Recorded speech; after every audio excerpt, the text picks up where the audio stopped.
Assalamualaikum warahmatullahi wabarakatuh. Perkenalkan, nama saya Eva Rendiani, NIM 1710416425. Saya dari kelas A2, mata kuliah MPI Manajemen Pemasaran Internasional, dosen pengampu Adi Mursalin STMM. Baiklah, di sini saya akan menjawab UAS Manajemen Pemasaran Internasional. Soal yang pertama yaitu sebutkan dan jelaskan alasan-alasan mengapa pasar internasional menjadi penting. Jawabannya alasannya untuk meningkatkan kesejahteraan ekonomi dengan cara mengurangi biaya yang harus ditanggung negara tersebut dalam menghasilkan produk kebutuhan bagi rakyat karena keterbatasan negara tersebut. Untuk meningkatkan efisiensi terkait dengan pengurangan biaya, adanya masalah-masalah yang mengancam keamanan bersama, mengurangi kerugian negatif akibat tindakan individual negara yang berdampak pada negara lain. Sedangkan Kusnadi Kartasasmita menjabarkan faktor-faktor yang mendorong kerjasama internasional, yaitu kemajuan di bidang teknologi menyebabkan makin mudahnya hubungan yang dapat dilakukan negara, sehingga meningkatkan ketergantungan satu dengan yang lainnya. Kemajuan dan perkembangan ekonomi mempengaruhi kesejahteraan bangsa dan negara, sehingga kesejahteraan suatu negara dapat berpengaruh pada kesejahteraan negara lainnya di dunia. Perubahan sifat peperangan di mana terdapat suatu keinginan bersama untuk saling melindungi dan membela diri dalam membentuk kerjasama internasional. Adanya kesadaran dan keinginan untuk berorganisasi sehingga memudahkan dalam memecahkan masalah yang dihadapi. Yang kedua yaitu jelaskan oleh saudara tentang periklanan global. Jawabnya yaitu periklanan global adalah bentuk komunikasi atau presentasi non pribadi produk atau perusahaan yang dikendalikan oleh produsen untuk berkomunikasi dengan pelanggan. Periklanan pada dasarnya meliputi posisi vital dalam upaya menjangkau konsumen sebanyak-banyaknya yang disyaratkan bagi keberhasilan produksi massa yang memang dibutuhkan bagi keberhasilan proses industrialisasi.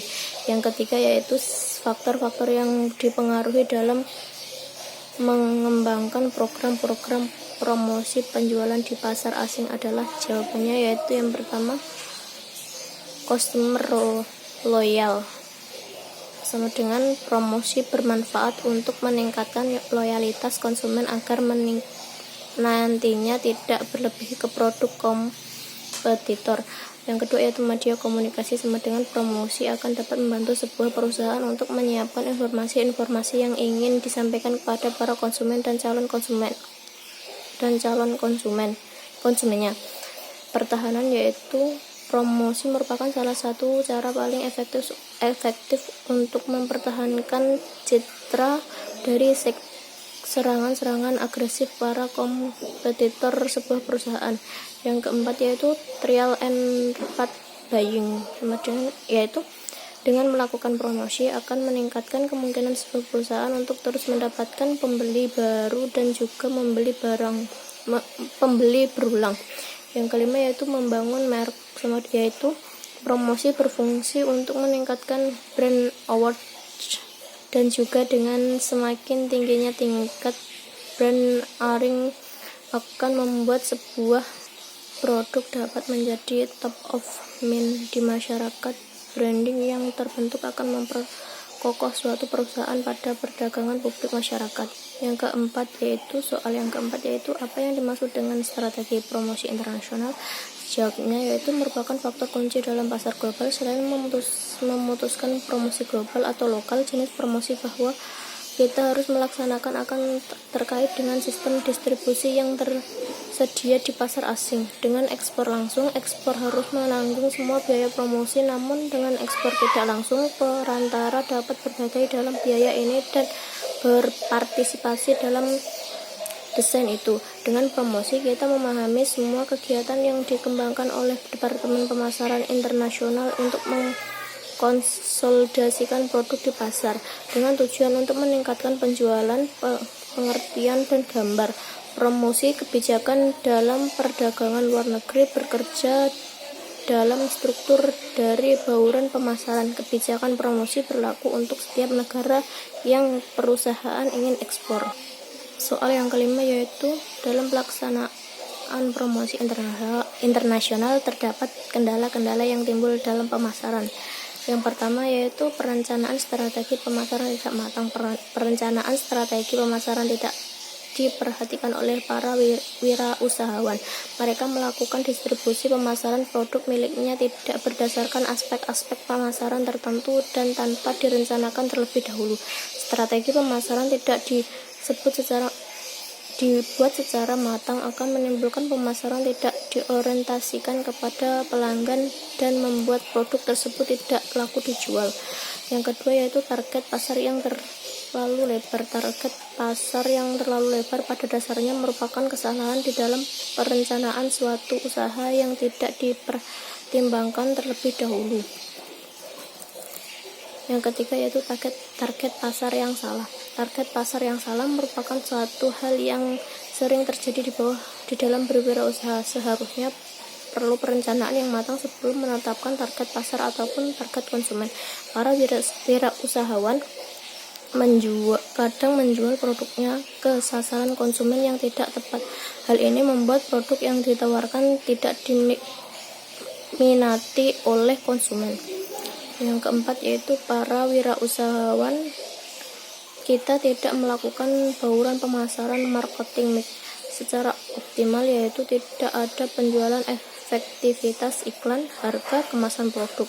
Biasanya seorang wirausahawan di dalam pembuatan iklan tidak efektif, atau dalam kata lain dapat disebutkan iklan yang dibuat tersebut tidak membuat para konsumen yang berpotensi sadar akan barang atau jasa tertentu dan kebutuhan mereka akan barang jasa tersebut. Selain hal tersebut, para wirausahawan kita biasanya tidak bisa memahami kebutuhan pelanggan. Soal yang keenam yaitu sebutkan dan jelaskan langkah strategi memasuki pasar internasional. Yang pertama yaitu pelajari regulasi dan persyaratannya. Dalam bumi dipijak, disitulah langit dijunjung. Peribahasa ini cocok untuk kita yang ingin memasukkan produk kita secara global. Pahami seluruh regulasi dan hukum perdagangan internasional dan juga negara tujuan kita memasarkan produk kita. Yang kedua yaitu melakukan riset untuk pasar baru. Jika kita sudah memiliki tujuan dalam mengembangkan usaha, carilah pasar di mana kita dapat memenuhi atau melampaui tujuan tersebut. Yang ketiga yaitu buat rencana yang matang. Kita harus memiliki rencana yang baik dalam memasuki pasar global. Ingatlah, ini pasar yang sangat kompetitif dan ada banyak produk atau layanan seperti kita. Yang keempat yaitu cara memilih partner pasar yang tepat. Kita harus memastikan bahwa produk atau layanan kita dikenal dan terjual dengan baik di negara tujuan di mana produk dipasarkan. Soal yang ketujuh yaitu kemajuan dan juga keterlambatan produktivitas nasional suatu negara dipengaruhi oleh pertumbuhan ekonomi negara masing-masing. W.W. Restov membedakan 5 tahap pertumbuhan ekonomi suatu negara. Disebutkan dan jelaskan kelima tahap pertumbuhan ekonomi suatu negara. Jawab. Yang pertama yaitu tahap masyarakat tradisional. Menurut Restov, masyarakat tradisional merupakan masyarakat yang fungsi produksinya masih terbatas. Hal tersebut ditandai dengan cara produksi yang masih primitif dan cara hidup masyarakat yang masih dipengaruhi oleh nilai-nilai tradisional. Tersebut ditandai dengan cara produktivitas yang masih primitif dengan cara hidup masyarakat yang masih dipengaruhi oleh nilai-nilai tradisional. Yang kedua yaitu tahap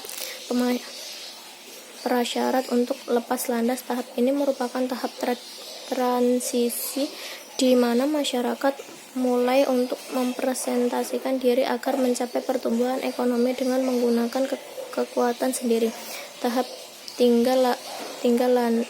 yang ketiga yaitu tahap tinggal landas. Pada tahap ini, pertumbuhan ekonomi mulai terjadi. Sebuah pertumbuhan ekonomi harus terlihat dengan adanya suatu pertumbuhan drastis dalam masyarakat. Yang keempat yaitu tahap kedewasaan. Tahap kedewasaan adalah tahap di mana masyarakat sudah secara efektif menggunakan berbagai teknologi modern pada hampir seluruh sektor kegiatan produksi. Yang kelima yaitu tahap konsumsi tinggi. Terhadap konsumsi tinggi merupakan tahap terakhir dari teori pertumbuhan ekonomi World W. Rostow. Pada tahap ini masyarakat telah berkembang secara mandiri.